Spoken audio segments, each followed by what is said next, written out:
Hello everybody and welcome to the channel. If you haven't already seen the heading at the top of the screen, you tuned into Cragcore.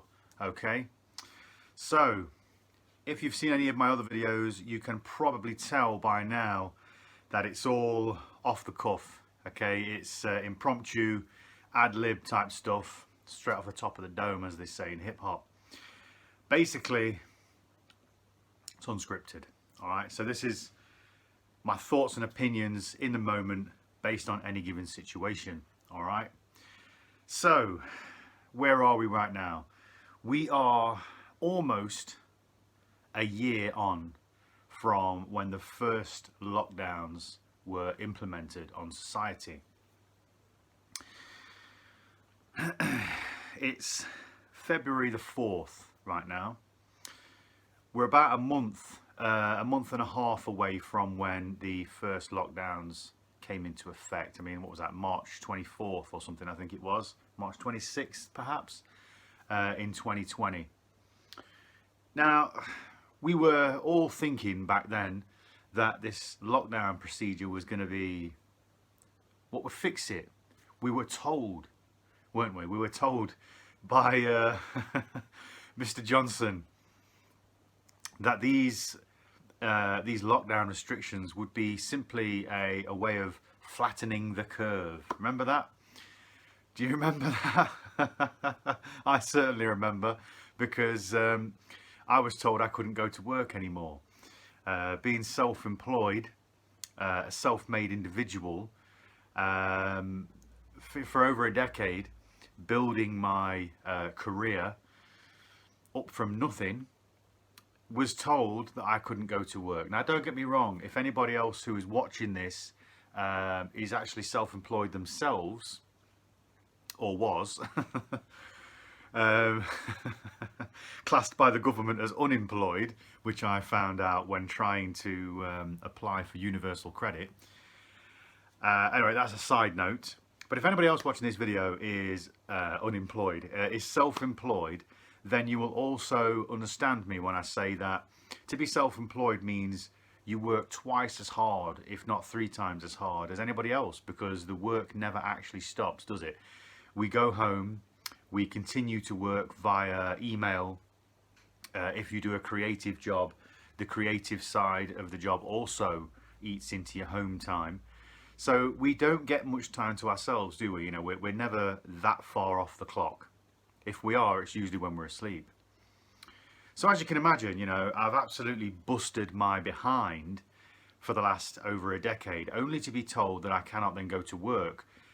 But because of that behind busting, being told that I couldn't go to work for a month or so, don't get me wrong, seemed like it wasn't all that bad a prospect to begin with, because whereas you know, usual folks that just go to work for, you know, other people, say for instance the man, so to speak, you know, with normal jobs, 9 to 5s, that's bad enough, that's hard enough, you know, getting up in the morning, going to work, coming home, whatever you do, you know, jobs are tough. You know, it takes you know, more than a third of our day, and we, you know, most of us work too much for, you know, pay that's too little, and it drains you mentally, physically, and, you know, so everybody's tired. But us self-employed folks are, I dare say, are even more tired. So being told that we were going to get a month or so off work didn't really seem like such a bad idea. But all too quickly, it became something that went on for longer than first expected, surprise, surprise. And the longer it went on for, the more, at least myself, the more I started to realise that there was something a little bit more, how can I put this? Sinister, perhaps? Maybe sinister is a little bit too strong a word to begin with. However, right now, I do strongly believe that it's a very sinister thing that is going on. A lot of the TV adverts, not that I watch them, but I do see people screenshotting them, you know, and posting them to me on my social media platforms and also WhatsApp and what have you. So I do find out about these things, and some of those advertisement campaigns are very, very sinister, to say the least. You know, the latest one with these three people with the ventilators on. Wow, I mean, that is very, very dark on the part of the, you know, the government, the establishment, and so on. But anyway, so as it kind of went on, we started to see, like I say, or at least I started to see that there seemed to be a bit of an underlying agenda. Because at first it was national lockdown. You can't, you know, it was across the board. And if you think about it, you know, if you look back and you put yourself in the mindset, you know, of these, I would say psychopaths. I don't know if that's the correct word. Sociopaths, definitely. Let's just say these very bad people, i.e. the government, and those quite possibly above the government that are most likely making the, you know, the lion's share of the decisions on planet Earth. You know, what was going on seemed to be planned, because it was at first across the board, everybody was suffering. You know, nobody could go out. Only, you know, you were only allowed out once a day. Supermarkets were basically open so you could get food, and that was it. You had to go straight back home again. You were advised to wipe your mail down, to wipe all your shopping down. And at this point, you know, certain restrictions like face coverings and stuff weren't actually a mandate, all right? And this is when the thing was at its peak, you know, when things were like, oh my God, you know, this is like battle stations. We're so in a frenzy, we've got to put the whole country on lockdown and tell everybody they can have, you know, support financially from the government. I mean, let's face it, when do they give you anything unless they're getting something in return? Something's for free, it's usually you that's the cost. I heard that somewhere. I don't know who it was that said it, but it stuck with me. So anyway, across the board, but slowly, that kind of equality of how everybody was suffering started to show its cracks, didn't it? Because ultimately, the financial support was the first red flag for me. Me personally, I was told that I was going to be able to apply for universal credit, which is a meager, a very, very meager amount of money. It's not enough to pay you know, all of the household bills. It's not enough, basically, okay? But it's what the government say that you should be able to live on. Well, anyway, then, you know, we started to see, excuse me, businesses reopening, didn't we? Okay, after a certain amount of time, businesses started to reopen, and then you could see the next part of the apparent, you know, agenda, because ultimately the businesses that reopened were more of a corporate nature, okay, and the businesses that stood the most to lose from being locked down seemed to be the businesses that were opened up last, like my own. And then, you know, we went back to work and everything was hunky-dory. You know, we had to wear masks whilst working and stuff, which was annoying. However, the government gave us an exemption for that. You know, if you went on the website, you could be exempt through medical reasons, anything basically that caused distress. I think paraphrasing is basically what it says. So, that kind of is this, you know, where we were at that point. But then they started changing things in the background, didn't they? Because ultimately, that first lockdown, what did people start doing? They started becoming their own detectives, didn't they? Everybody started, they had all this free time on their hands, so everybody started looking into things. Now, first of all, everybody was talking about 5G, weren't they? Everybody was talking about the 5G and everything kicked off. I mean, people were burning the 5G masts. And don't get me wrong, as much as it was potentially misguided. Um, it was such a relief to see people standing up for themselves for a common goal. You know, to see people unite in such a way was, like I say, albeit maybe a bit misguided. I mean, let's face it, the jury's still out on this 5G stuff. It seems to have gone under the radar, so to speak. But it was great to see people coming together. Okay, but then you have to look at where things went later on. You know, people were looking into people like Bill Gates and other folks that were connected. I mean, yeah, Bill Gates is a bit of a buzzword nowadays, and as soon as you mention it, people switch off like a mind slide. However, people were starting to look further and further and further up the hierarchical pyramid to see where things started to connect, especially financially. And the circle of people that you come across seems to get smaller and smaller. Okay, the more you research these things, the more you go into it. And people were getting very close to that, and I found that extremely.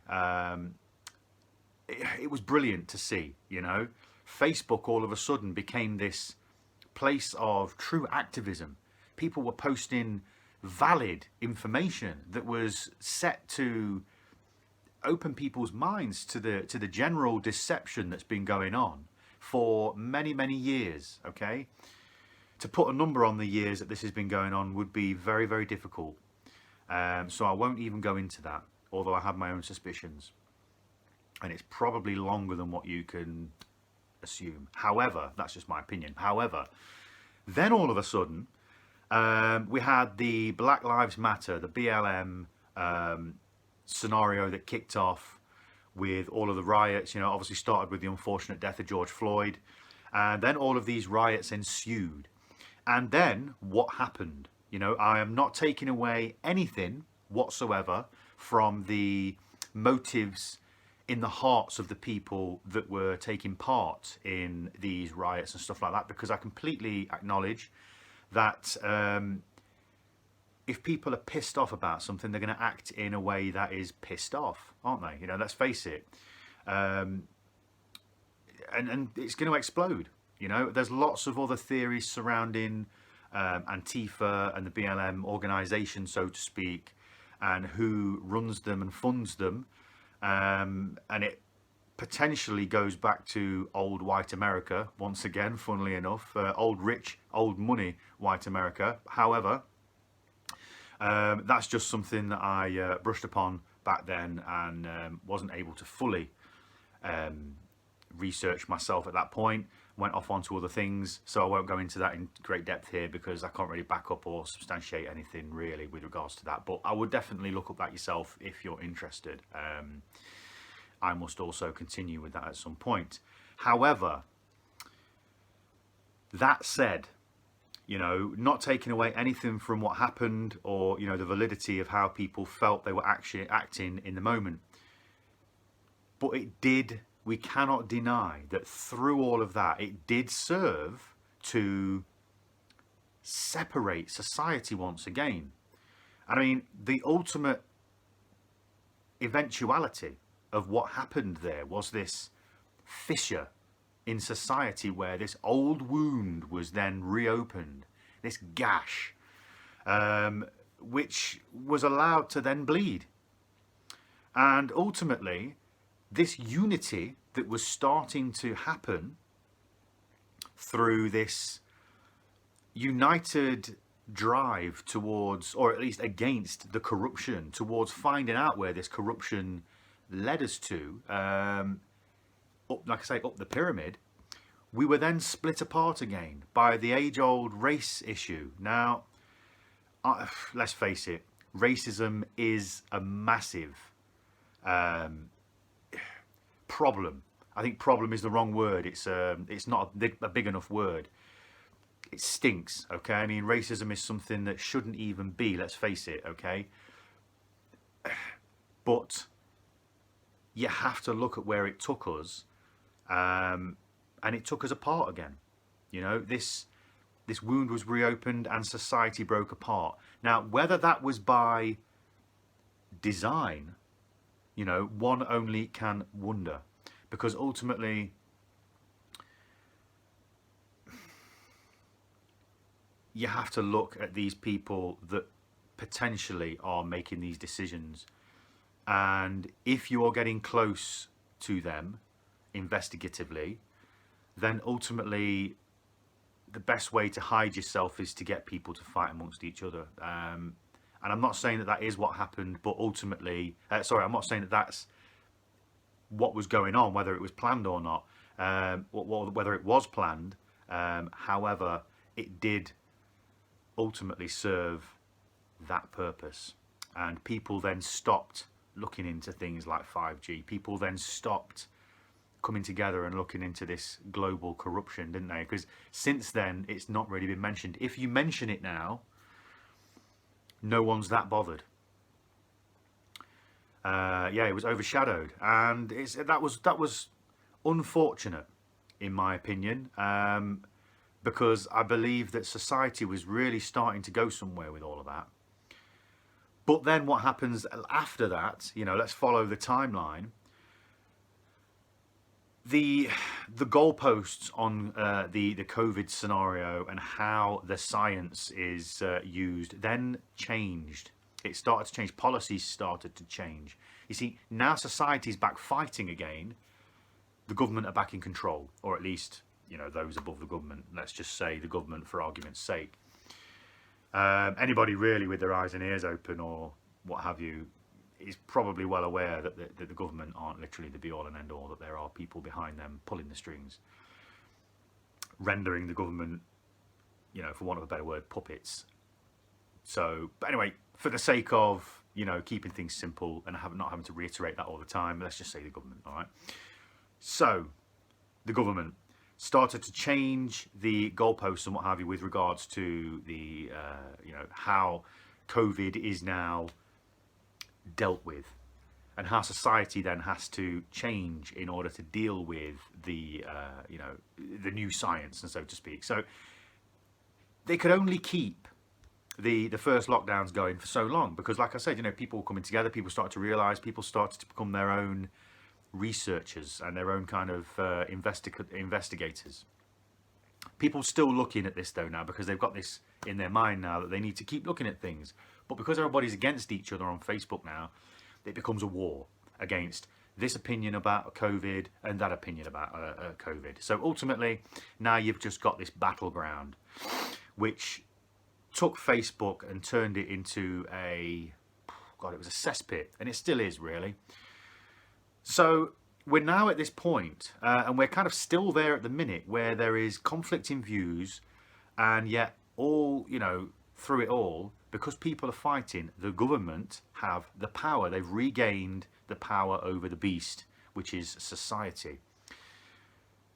And you know, all the way through it in the background now, what they're doing is just changing the rules, changing the goalposts, because they know, okay, that they've got a certain amount of people on side, which will do their bidding for them, and a certain amount of people that are going to fight against that, but ultimately have no power because they're basically the minority. Gradually, people on that side of the fence are starting to grow, that the numbers are growing.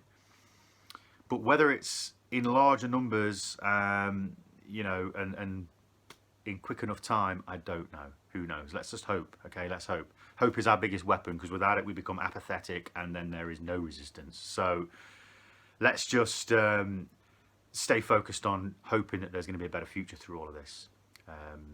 You know, but let's not hope too much, because we wouldn't want to be blinded. You know, blind hope is just as bad as none at all. So anyway, getting back on point. So the restrictions and everything is now starting to change. They can't literally tell us now that everything is continuing to stay the same, i.e. the deaths and all of that kind of stuff. They can't keep us locked down for much longer, because they know that this thing has got it's got a sell-by date on it. So then they have to let us get back to work. We go back to work, it's hunky-dory. We're now told we've got to wear masks mandatory and all this kind of stuff. Most people accept it. Other people take full privilege of the exemption that the government gave us. And the very vague, very umbrella usage of the exemption, which is not a legal requirement, by the way, to show any medical backing for your exemption. You can literally say you're exempt and that's it. So yeah. But by using the terminologies the government offer you, are you then not playing the game? Are you then not submitting to the rules by using them to your own gain? You know, this is like a game of cat and mouse. But so we go back to work, and then we get told that we're going into lockdown again because, remember, it's not the deaths at this point. They can't use the deaths. They can't say now that COVID deaths are through the roof, because they're not. The COVID deaths aren't through the roof, okay? This thing's played out. Let's just say it was a killer virus, okay? A new, like they say, a novel virus, right? Which ultimately is going to affect society negatively straight away. It is, okay? Which, in my opinion, is the thought process behind these new strains that have come out. But, I say come out, which have been reported upon by the government, those who never lie. So I can completely respect the fact that a virus that's new to the human race is going to affect us adversely, quite severely to begin with. However, our bodies are quite possibly the most amazing learning computers out there, and our bodies learn how to fight things by basically inviting it into the body. If anybody knows anything about the immune system, you'll know that it's necessary to come across these new viruses in order to be immune to them, right? So by locking yourself in a bleeding house and not coming into contact with it, you're actually continuing and lengthening the process of, herd immunity, of the human race actually being cured of this. Okay? Let's face it, those who it's going to kill, regardless of when they catch it. It's just going to kill you. If it's going to kill you, it's going to kill you. Okay? If you're susceptible to it, then you're going to be susceptible to it. End of. If you feel afraid, and if you're able, is my opinion, by all means, stay out of harm's way. But we shouldn't be asking the rest of society to live in the fear that we choose for ourselves. Because, and I'm speaking figuratively here, because ultimately that is selfish. You know, if you're afraid and you don't want to go out anywhere, then by all means don't go out. But you can't blame other people for wanting to go out if they're happy just to kind of, be at risk, so to speak. We're at risk every single day, aren't we? So anyway, rant over. What we've got is this situation now where they've had to think of a new way of lengthening their process, which they are at this point, in my opinion, it's quite clear they are capitalizing upon 100%. And when I say capitalizing, I mean in the fullest sense of the word. They are financially benefiting and coming up with new ways to continue financially benefiting from this situation, and politically benefiting from this situation. And what I mean by politically, I do mean quite simply taking away more of our rights so they have more power. Because let's face it, the very, very notion of wanting to be in power, if you're the kind of person that wants to be in power, and what I mean by that is people that strive to be in positions of power, like in the government, where they can lord it up over other people, that means that your end goal in your heart of hearts is to control, okay? It's to be in control. If you want to be the Prime Minister, then you're sick in the brain, because ultimately you want to be in power. One person wants to be in power, and his group of little cronies want to be in power over the whole population of a country. Now, in my opinion, that's fucking psychopathic, man. You've got to have something wrong with you if you want to control other people.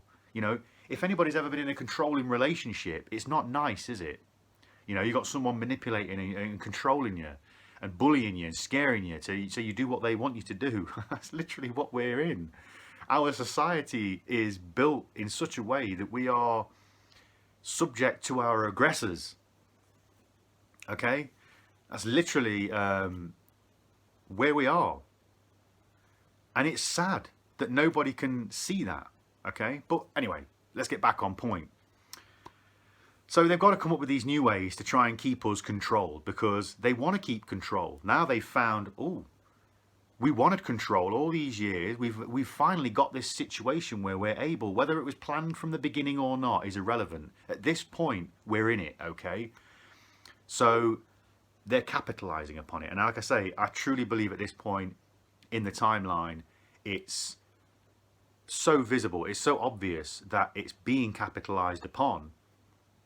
It's beggars belief. It baffles me that more people can't see it and aren't willing to stand up against it. Maybe it's the 80% furlough they're getting to sit on their backside and drink beer all day. I don't know, okay? But who knows? Everybody's got a price. But what happens is the goalposts change, and it's now about the tests. So the tests. Again, I'm not that good with scientific psychobabble, scientific jargon. It tends to go in, but it doesn't come out very well. I understand the basic premise of what these PCR tests are and how they work and what have you. But you yourself, the watcher, the viewer, should look into that. But briefly, it's not the greatest of ways to test for COVID, because of the way they work in the magnification scale and what have you. So that's a basic thing. So if you go and look it up and you start to come across those things, you know you're on the right line. So again, who are getting tested, right? The people that are getting tested are those that are literally following the rules to the T. At this point in the timeline, we're staying socially distanced. We're back off work now, okay? We've been locked down again. This is just before Christmas now, November time. We're locked down again. We are being told to wear masks all the time. We're still hand sanitizing. We're doing everything that we're told, for the sake of society. And we are still getting poorly, apparently. The tests prove it, apparently. But like I said, if you know anything about the tests and how they work, again, it's worth looking into it so you can see that it's all kind of, at this point, kind of being fabricated. It's all ways to fabricate reasons to keep us, locked down and to keep us apart and to keep us under control. The main point being control, okay? So the deaths, okay? The deaths are apparently still rising, okay, at this point. But in the small print, and it will even say, thing is, people use the platforms like the BBC as a way of debunking independent thought and critical thought process, i.e. questioning processes, okay? People that like to question the common narrative, because we all should. It's our responsibility to question, not to just blindly follow, okay? We should question everything, okay? I mean, when I say everything, subjects like this, definitely, you use your own filters to go about how you want to question things in life on a general daily basis, but we should question things, okay? That's the bottom line. It's healthy and it's our responsibility. And as a society, when you've got this quite obvious totalitarian dictatorship being implemented, it's our duty as a society, it's our duty to ourselves, to each other, and to our children and the generations that have come before and that will come. It's our duty to them to question these things, because as you can see, the noose getting tighter and tighter, and the restrictions are being implemented further and further and for longer periods of time, which is then ultimately taking away more and more of our rights and freedoms. They're not going to give us them back, okay? And we have to question these things, because it's not for the benefit of society, is it? That isn't. You know, society is supposed to be free. We're supposed to live in a free country. People like to babble that one off, at least they used to. Now it's a crime. But ultimately, you've got now, as I was saying with the BBC, people use these platforms to debunk critical thought. But on that very same platform, it has the number of deaths emblazoned on the screen, huge. And then in the little bit here, it says, deaths for any reason within 28 days, which has now been up to 60. But the last time I saw it, it was within 28 days of a positive COVID test. Deaths for any reason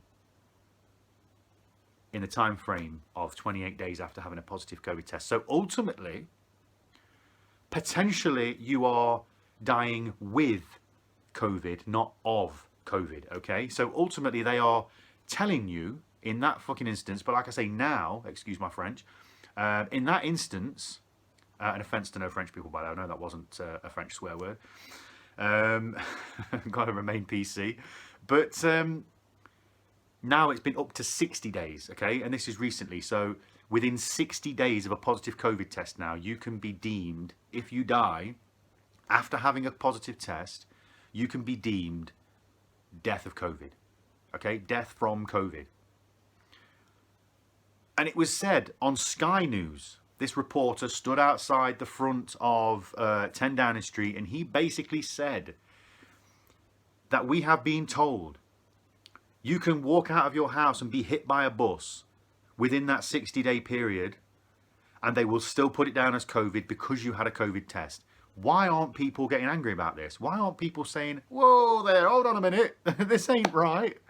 Why aren't people saying that at that point, well, those numbers aren't necessarily COVID death numbers, and they certainly aren't numbers that can justify further lockdown restrictions or further restrictions in general on society, restrictions on their freedom. Why aren't people questioning this? Okay, this, in my opinion, is what proves the whole fear-based mind control. It's like Stockholm syndrome, because they're not questioning it, even though it's blindly there in front of your face. They're telling you this isn't necessarily the numbers for COVID deaths. This is for any reason within a 60-day window of you having a positive COVID test. Now, why the hell are you thinking now that they want everybody to get tested? Because the more people that get tested on these tests that are bound to find something, even if it's a tiny fragment of a remnant of a yesterday part of the virus that is not even going to be infectious anymore, they want you to go and get tested because it will find it if there's even a molecule in there. So then it's going to come back positive, which means they've then got the grounds to put your death, should you die within 60 days, down as COVID. Okay? Thus bolstering out the numbers, thus justifying more restrictions. So at this point, I'm sure we can see then, as moving through the timeline, we are made aware, and it's obvious that it's about implementing control over society. Because if it was about health, let's face it, if this was about health, it would have been approached in a completely different way. Because I know how I want to deal with somebody or want to help somebody who needs help, who's poorly, who's sick. I know how I am with that person. And I certainly don't act the way the government is acting with us, okay? It's, in my opinion, extremely obvious that this is about control over society. Now, we're at this point now in society where we're in lockdown for the third time, okay? People were allowed to go back to work in December, and then we were locked down again just after Christmas. It's now 2021. It's the 4th of February. We are in our third lockdown. The second lockdown was due to the tiers. This one is down to a national lockdown once again. Now, when's it going to end, people? That's the point. That's the question. When's it going to end? It's my firm belief that we hold the power. We do. which is why our powers as a society are being, number one, turned against one another, and two, taken away. By one, the very nature of turning them against each other, and two, having everything else taken away by those above us, or that put themselves above us. Power is given. Okay, power is given. What I mean by that is, these people only have power over us because we acknowledge their power. These people have only got they're only able to tell us what to do because we do it. If we stop doing as we're told, then they have no power over us because we are the many and they are the few. Yes, they have the police force, which are now readily indoctrined in these massive training camps that they have for training the police force. That goes down another rabbit hole, buzzword again, but it goes right down another rabbit hole with regards to this Marxist agenda that is being implemented with regards to our police force. You know, you look at things on a grand scale, and the more dots you connect, the more you realise that there's an awful lot going on behind the scenes that is actually connected. Now, this is my final point. By looking at one particular aspect of this grand deception, which is what I personally like to call it, because it is a grand deception. By looking at one particular point, you're only ever going to see that very blinkered, pigeonholed point, not realising that it's connected to all these other things. And by not realising it's connected to all these other things, you are never going to find the truth behind the grand deception. You're never going to see the grand deception for what it is, because it's not just one thing. What you need to do is look at everything. You need to look at things like the 5G. You need to look at the financial side of where these corruptions go in regards to the hierarchical pyramid. You need to look at things like this, the UFO type agenda, cover-ups. You need to look at things like these deep underground black budget projects that the governments in certain countries have. You need to look at all these things, all these different facets of secrets.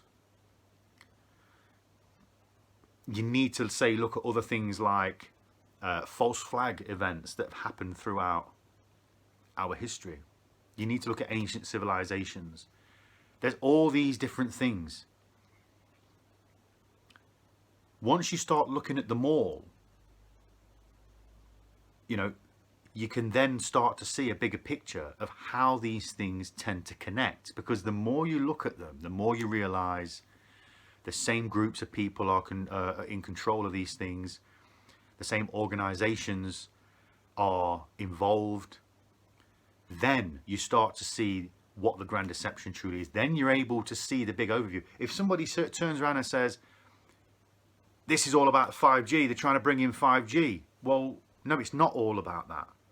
So by trying to prove your point, by just using 5G as a way of saying this is what's going on because they want to do this with 5G, you go, yeah, but that can't be true, because what about this? And then 5G can't answer that. The 5G agenda can't answer that. So therefore, then it's debunked.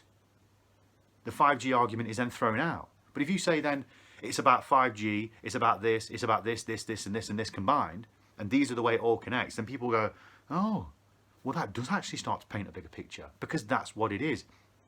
Everything is connected. It's all connected in some way. Look at things like all of this ritualistic abuse scenarios that has basically exploded recently over the last 10 years or so. People are now starting to acknowledge the presence of that in our society. The more you look at subjects like that, the more you realize that the same people once again are involved. And it's imperative, I think, that we look at all of these different things to understand, to be able to have a chance at even beginning to understand the very nature of what this grand deception truly is, and how we are subject to it, victims to it, but ultimately how we can then start to learn how to free ourselves from it. Because believe me, it's simply my opinion, but it's a very, very strong one, that it's a reality. We are being deceived on a very, very grand scale, and we need to open our eyes to that fact. On that note, I'm going to say power to the people. Please like this video if you've enjoyed it. Please feel free to put any comments whatsoever in the section below. I'd be more than happy to find out what it is you think of the video. And I will wish you peace and love, and I hope you have a very, very good day.